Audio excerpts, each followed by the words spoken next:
while U.S. Treasury Secretary Steve Mnuchin is at the World Economic Forum in Davos, talking about how so many global CEOs are interested in investing in the U.S., are still bullish on the U.S., the actual reality is probably, I'm guessing that you are aware of this, a lot different. So PwC, which is one of the big four accounting firms, they just released a CEO survey that is done twice a year, right ahead of Davos, the World Economic Forum at Davos. This was released on Monday from Reuters. As you can see there on your screen, the majority of CEOs now expect global economy to cool. More than half of the chief executives in an annual survey by PwC expect a slowdown in global economic growth this year, in marked contrast to the confidence that has lifted stock markets. Not talking about central banker intervention lifting stock markets or high-frequency trading algorithms or share buybacks with debt. The survey published on Monday ahead of the World Economic Forum annual meeting in Davos found 53% of CEOs around the world forecast the rate of global growth will fall, compared with 29% the year before, the highest level of pessimism since the accounting firm began asking this question on surveys in 2012. So this is a 45, I did the math, this is slightly over a 45% increase in pessimism, in bearishness, in CEOs hunkering down for recession, and compared to last year. And this confirms what the CFO surveys that have been coming out for the last couple months, and I talked about this a couple weeks ago on another show. So you have the CEOs and the CFOs on the same page. Normally the CEO implements the plan and the CFOs decide how to figure out how to pay for it, how to do financial engineering or debt or equity, or how to use free cash flow or to invest in growth. But this signals to me, if they're not as bullish on the global economy, that there's going to be even more capex cuts or maintenance capital or growth capex, either maintenance capex or growth capex cuts, probably both. So there will be a massive cut in maintenance capex, so the minimum amount of maintenance capex will be used. And we've seen this across the board in a lot of different industries. It's not just regular corporate America or regular companies in many mainstream industries, also in the US shale oil patch, where there's been absolutely massive capex cuts, finally starting to be on par with the rest of the regular oil industry, which has not had a lot of capex into it for really since 2013. There started to be massive capex cuts. There's been over $1 trillion in capex cuts in the regular oil industry outside of the shale oil patch, which has gotten the majority of the investment for the last 7 years or so. So let me continue with the article. Meanwhile, shares of many major companies are hovering near record highs. So this article talks about the disconnect between the stock markets, which are at or near all-time highs in the major U.S. stock market indexes, over $5 trillion in share buybacks, a lot of it with debt, some of it's with free cash flow, but a lot of it's with debt, artificially cheap debt since 2009. So share buybacks and earnings engineering, financial engineering, and having stock analysts covering the company move down the revenue and earnings targets so the company can beat by a penny and move the share price up, and the scheme that a lot of senior executives are running to get rich quick while they load the balance sheet with debt.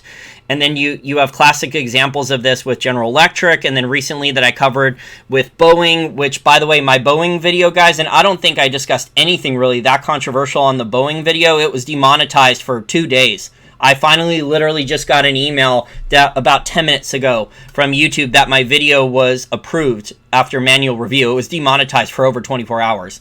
Nice to know that. Good job, YouTube. When I didn't really cover anything controversial, I guess Boeing's probably paying big ad revenues to YouTube then and Google to make sure that they don't get negative coverage. Okay, back to the article. Hovering near record highs amid a thawing in U.S.-China trade tensions. Recent Deutsche Bank reports that investors betting on a bounce in global growth now have the greatest exposure to equities in 2 years. However, the 1,581 interviews with CEOs in 83 countries were carried out between September and October 2019. So these interviews were not done at Davos. They were done when Trump was just telling people that they were close to President Trump was, that they were close to a trade deal with China, close to phase one. That was the first, failed attempt. That phase one was signed in October. Before China, United States inked an initial deal resolving some of their trade disputes and other geopolitical risks, such as Britain abruptly exiting the European Union, subsided. Only 27% of CEOs surveyed said they were very confident in their company's growth over the next 12 months, the lowest level PwC accounting firm has seen since 2009 and down from 35% last year. So that fall of very confident CEOs is not as dramatic as the percentage of CEOs forecasting a pessimistic view of the global growth. So and notice in here the article, if you look at the article, and it's a really short article, you can finish it in 2 minutes. There's not really much more to say except how the CEOs are worried about cybersecurity. They think some of the big tech companies, the big social media companies, could get regulated or broken up. So more than 2/3 of the CEOs surveyed believe that governments will introduce new legislation to regulate social media content and break up dominant technology companies. Of course, that could also backfire and be counterintuitive and hurt free speech even more. Or whatever's left of free speech if you're an American.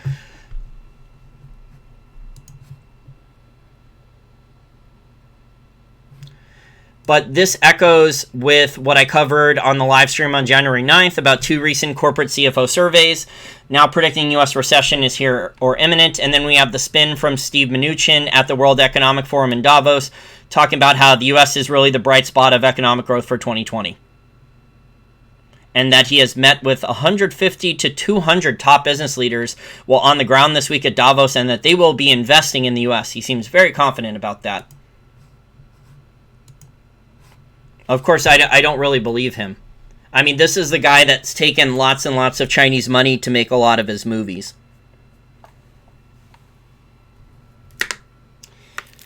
Twitch is the new Twitter. Not that familiar. I'm not familiar with Twitch.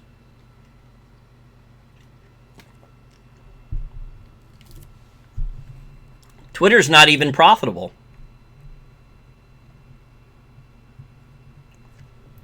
Philip says we all need to be hunkering down. Well, when a large company hunkers down, Philip, that means human beings are going to lose jobs normally. Because investments are not going to be made, budgets are going to be slashed, the company's going to, hopefully what they're going to do then is reduce debt on the balance sheet and build cash levels. That's what a prudent CEO and senior executives would do. In today's new normal, I'm not so sure about that.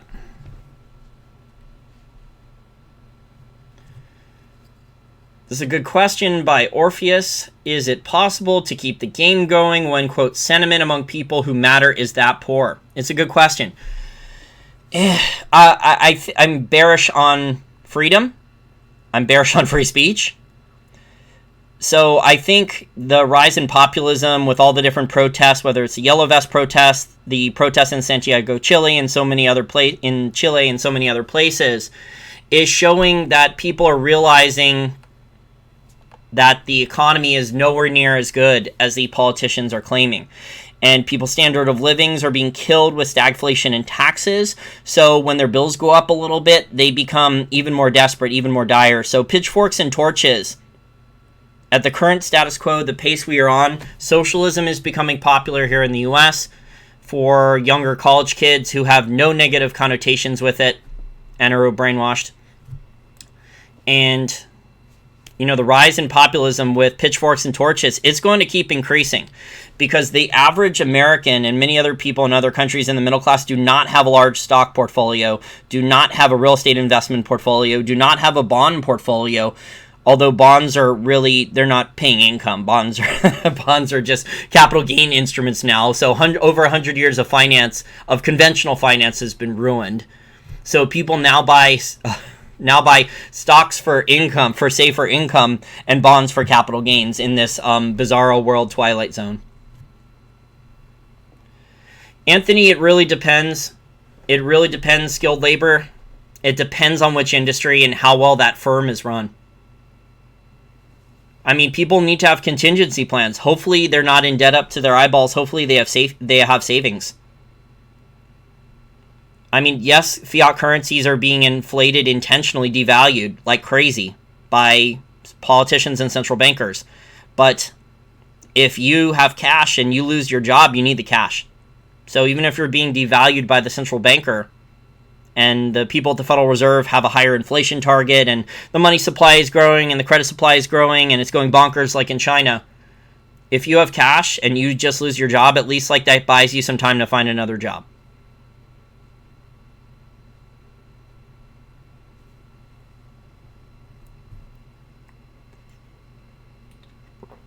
It's complicated what would happen to skilled labor in a depression situation. It would depend on the company and the industry and how well they are navigating with their balance sheet and how well management has allocated capital. There's a lot of different factors. But normally, when there's big capex cuts, that means human beings are going to lose jobs.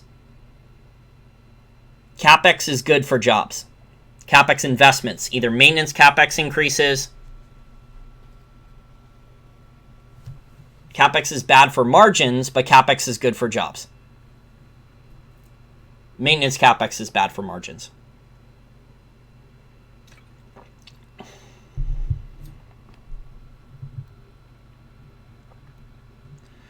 Oh, I don't want to talk about healthcare in this podcast. That is such a mess.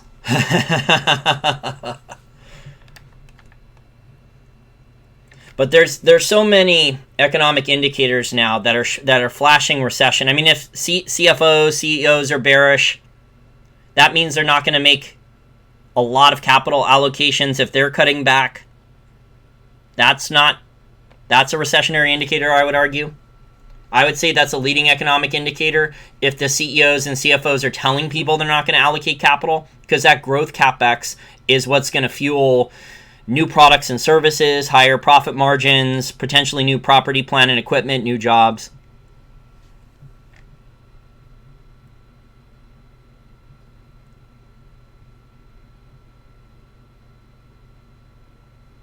Oh, Kramer's a clown, dude. That's a clown question, bro. No, I'm just... I've made fun of Kramer a lot for a while now. He's a clown, dude.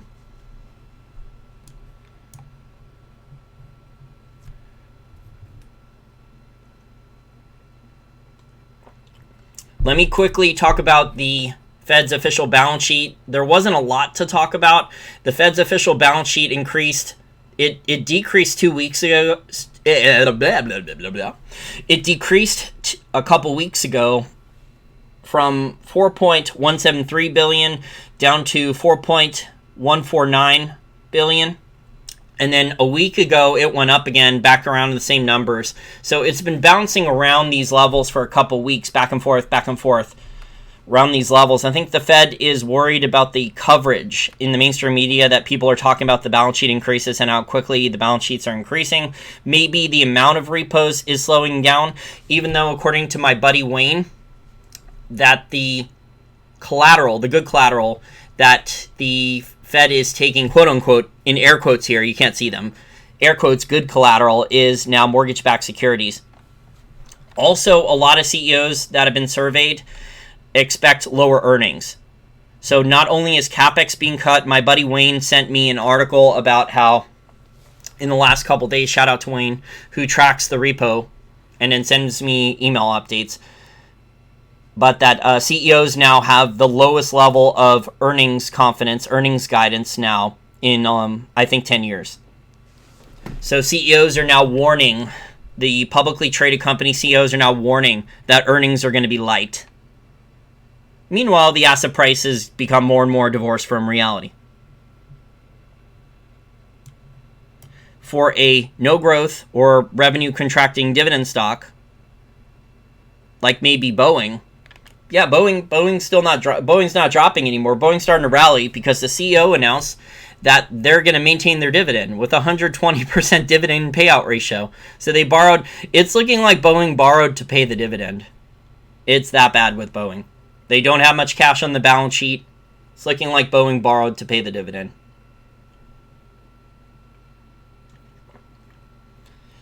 Man, I don't know much about the Wuhan and the virus. One of my sources in mainland China is in Wuhan, but he doesn't know anything specifically about the virus. It is a mess, though. It's like a bad science fiction movie, the stuff that's happening there. I'll put a link to that lower earnings expectation that CEOs are warning about. That'll be in the information and description section. Again, the dollar and the dollar index is still way above 97. The dollar's not collapsing anytime soon. We're over a week now past January 14th. That was the day. January 14th was the day, guys. And no surprise to me, passed right by it and the dollar didn't collapse. Stock market didn't collapse either. Don't worry, I'm still going to get 10 emails from people telling me that all the people that made those predictions are still better than me.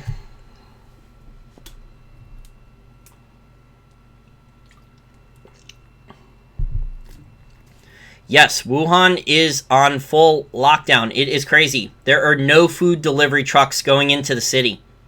The grocery store shelves and the market shelves are all cleaned out for the most part, from what I've heard. It is a mess.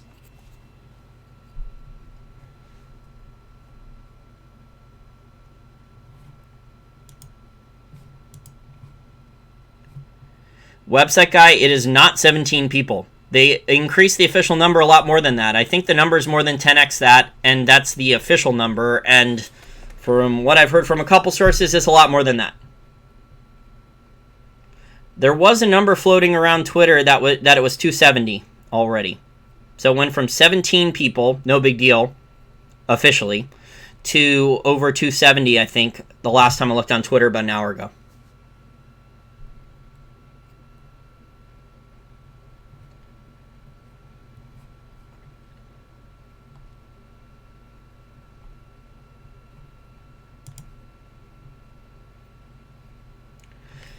Dirty bubble rising. Wuhan and 7 other cities, says Wuhan and 7 other cities are being quarantined. 23 million people on lockdown. This is really like a science fiction movie or TV show. This is like, have you seen the 12 Monkeys? Either the movie or the TV show on Sci-Fi Channel? Well, the TV show ended, but it was a good TV show. It's like the 12 Monkeys or like that movie Outbreak. It's crazy.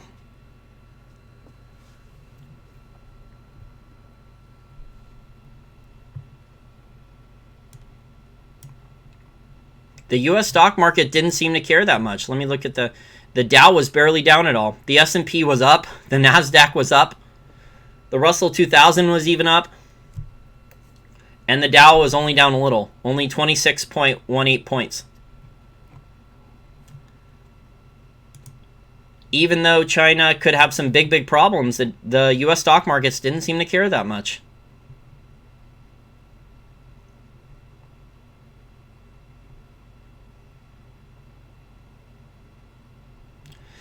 IBJI asked, this is a great question, what would a recession mean for the corporate bond market? It's all about the ability of the holders of these CEOs, the senior executives, the CEOs, the CFOs, they're not going to be able to pay off a lot of this debt. So it's all about being able to refinance and roll over the debt. Like what Kyle Bass says, a rolling loan gathers no loss. There we go. So, if the corporate bond markets, even for investment grade or lower than that, start to freeze up, and this is why the system, it came very close, a lot closer than people think. We didn't have all the stock market indexes go down 20% in November 2018 and December 2018, but it became very close. But the problem started with the bond market back then. So we had the news about General Electric and the credit downgrade with General Electric, and this was way before the Harry Markopolos report. This was like 8 months before the Harry Markopolos report came out. And after the General Electric news and the credit downgrade, there was, Daniel DiMartino Booth talks about this, there was about 40 days where junk bond debt was frozen. They could not issue new junk bond debt, and the demand for trading bonds was so low, I think it was appointment only. So a recession in that scenario, it would be very difficult for these corporate CFOs that are playing financial engineering games with their stock price and their bonuses, the scheme that's going on, to get the stock analysts covering the share price, covering the company, to lower their revenue guidance, to lower their earnings guidance so they can beat. That triggers their stock options bonus if they beat and the stock price goes up. And then also keep on leveraging their balance sheet. Because in order to keep leveraging their balance sheet, they have to be able to just make the payments on the debt. And if they cannot refinance or roll over their debt, China's doing the same thing with a lot of their companies too. So you have the U.S. corporate bond, the China debt, the way China's dealing with a lot of the debt is very similarly now to the U.S. with the corporate bond market. So that's how China's dealing with their private bond problems, private sector bond problems.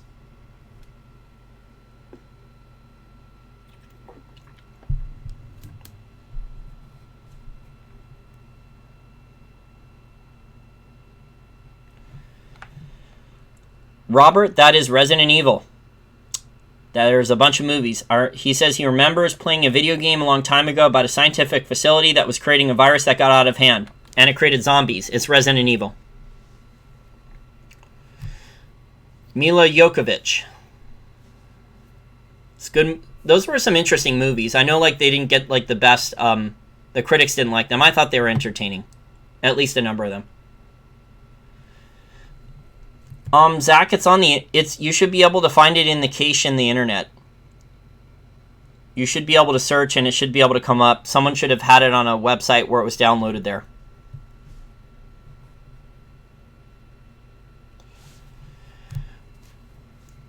Wally says, crude oil is the fly in the ointment. It's going down substantially. Well, this is to be expected, though, because no matter what, the U.S. shale oil companies are drill, baby, drill. It is full speed ahead, even if it's Thelma and Louise and it's over the cliff or it's Wile E. Coyote. The shale oil companies, in fact, I think the shale oil companies are more like Wile E. Coyote, and they haven't looked down yet, a lot of these shale oil players.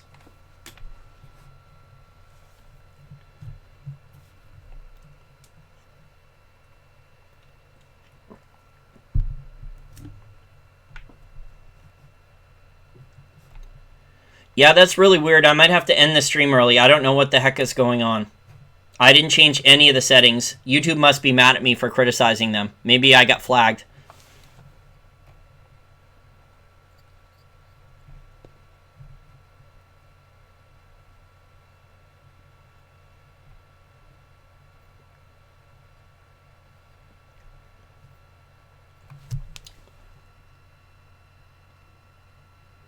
DJB says it could happen anywhere. Are you talking about this virus outbreak with the bats and stuff? And there's all these crazy rumors going around the internet. There's all these videos with bats and snakes and stuff. Oh, I'm gonna have some nightmares later, I think, about like a zombie bat or an undead vampire bat. Ugh. There was like a sober guy. He wasn't even like Ozzy Osbourne stoned out of his mind. There was like a sober Chinese guy, I think, eating a bat. It was. I saw a video of it. One of my friends put it on on her Twitter. It was so gross.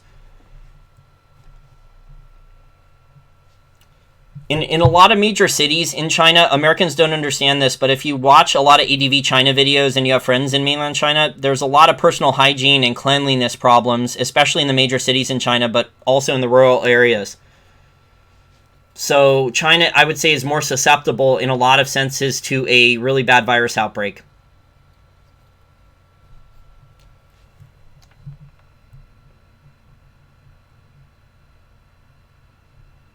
And there's video evidence of this on a bunch of ADV China videos. They did entire, either Lawai86, Matt, and Serpensa, Winston, who is Serpensa.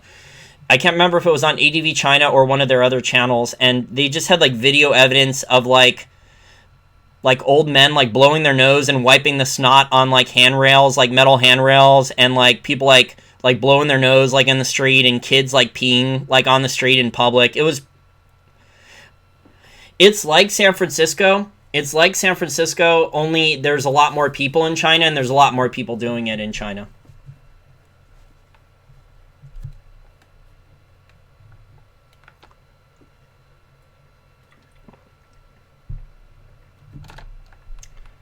Yeah, I'm not an expert on the virus, so I do have a good source in Wuhan. and he did stockpile food a week or so ago. So for now, he's good, and I'll keep you guys updated if there's anything interesting to report.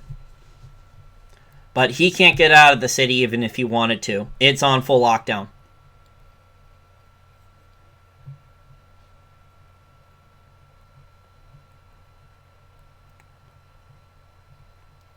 Adrian says, don't eat bats. Adrian and I am in full agreement. Bats are really disgusting animals in terms of like how dirty they are. Don't they all like hang in a cave and just poop on each other? Someone's gonna hit the thumbs down on that. I'm trying to be funny. It's like these Davos elites, right? These CEOs, these economic and political elites at Davos, like, oh, my private jet had I was carbon neutral in my private jet. Blah, blah, blah, blah, blah. I almost went for the South Park voice there. Do you remember the South Park episode with the hybrid? Do you remember the South Park episode from years ago with the hybrid cars? And what was it? Kyle's dad, Kyle Broflovsky's dad. He was like, he was driving a hybrid and then he was like sniffing his own farts and acting like an asshole. It reminds me, the Davos crowd, their hypocrisy reminds me of that, like, oh, I waste, I do all these hypocritical things, but I fly around in my private jet all the time, but I bought my carbon tax credits, so I'm good.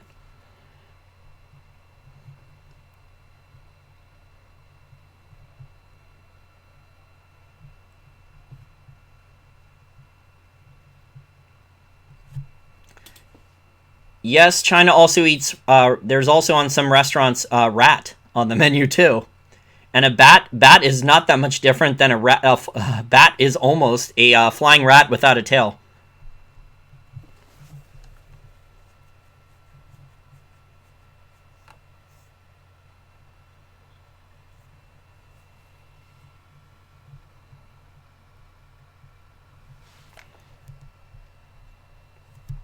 I think Ryan asks, is Rhodium's move upward based on the fact that it has no futures contracts? There might be. Also, I haven't looked at the industrial supply and demand for rhodium in a while.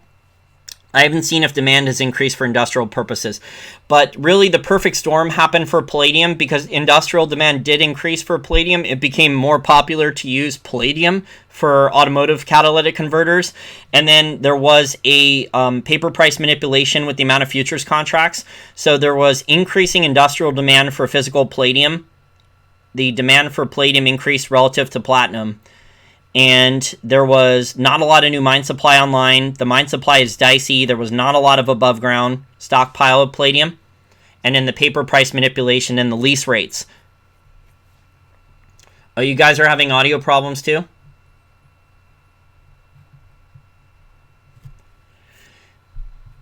Jay says nose picking and spitting in public is a norm in mainland China, even with educated people there. Also a lot of kids pee in the street in public places. I've seen videos of it. ADV China and others have it.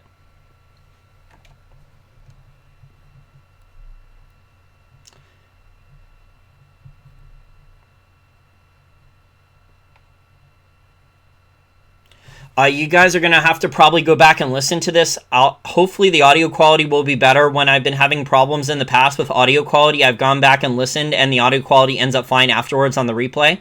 So that might happen in this case.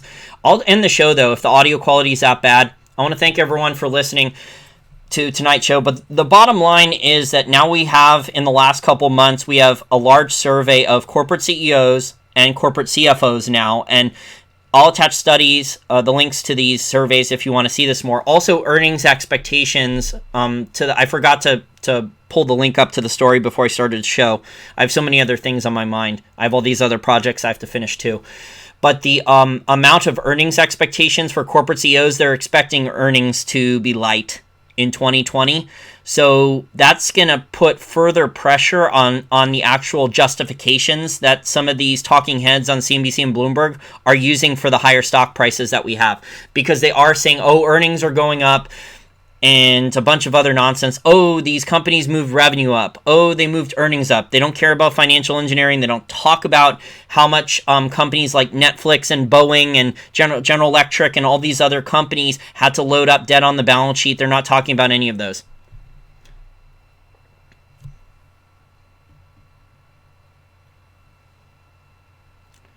Wow, bats carry rabies? I was talking about the South Park episode with the hybrid. The Davos crowd is like that. They're that levels of hypocrites. They're like, oh, I do all this stuff that's bad for the environment, and I spend money like crazy, and I just bought a yacht, but don't worry, I paid for all my carbon credits. Or, oh, there was a new article that was going around like last weekend that private jets now, the amount of carbon uses of private jets is down like 18% in the last like couple years. Well, congratulations. You're still blowing money like crazy, and you're still wasting shareholder resources and financial engineering and a bunch of other nonsense.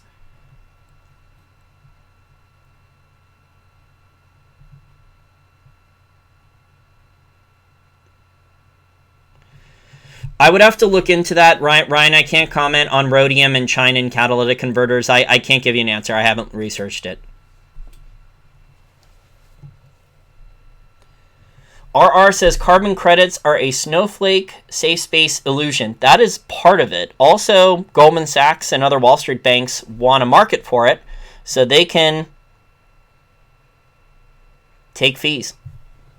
A new market for more fees. Hurts the real economy, hurts it really bad, force costs up.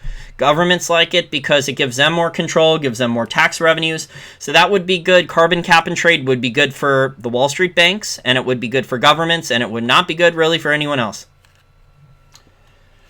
Okay, well, that's it for this short little show. I want to thank everyone for listening. All the CEO survey links will be in the information and description section. I have right around 250 now.